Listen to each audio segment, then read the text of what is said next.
Ce nouveau cas rompt un répit de 6 jours sur la Côte-Nord et porte à 3 le nombre de cas actifs dans la région. Alors que la province est frappée de plein fouet par la deuxième vague de la pandémie, la Côte-Nord semble pour le moment épargnée. Une situation que la santé publique attribue à l'effort collectif déployé par la population nord-côtière depuis le début de la pandémie, ainsi qu'à son isolement géographique. Il y a l'effort collectif de la population pour respecter les mesures et la contribution de tous nos partenaires, dont les élus. Il y a également le fait que la région soit éloignée des centres urbains comme Québec, Montréal. Ça aide, ça fait partie des facteurs qui réduisent le nombre de cas. J'ai l'impression que c'est la première fois que je trouve avantageux qu'il y ait peut-être une seule route qui arrive chez nous.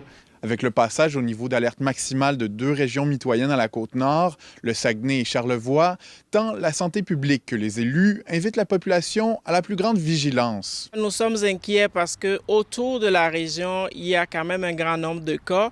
À ce titre, les maires de Sept-Îles et Baie-Comeau se disent favorables à l'idée d'isoler à nouveau la région par la mise sur pied de barrages routiers, dans l'éventualité où la santé publique jugerait la mesure nécessaire. Lorsqu'ils l'ont fait, au début, on s'est questionné, mais quand on voit les proportions que ça a pris un peu partout au Québec, bien justement, ça nous a prémunis depuis le début de la crise.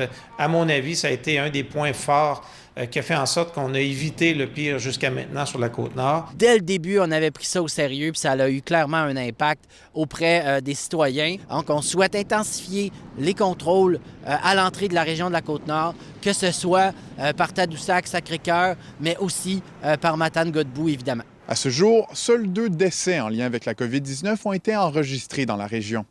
Ici Nicolas Lachapelle, Radio-Canada, Sept-Îles.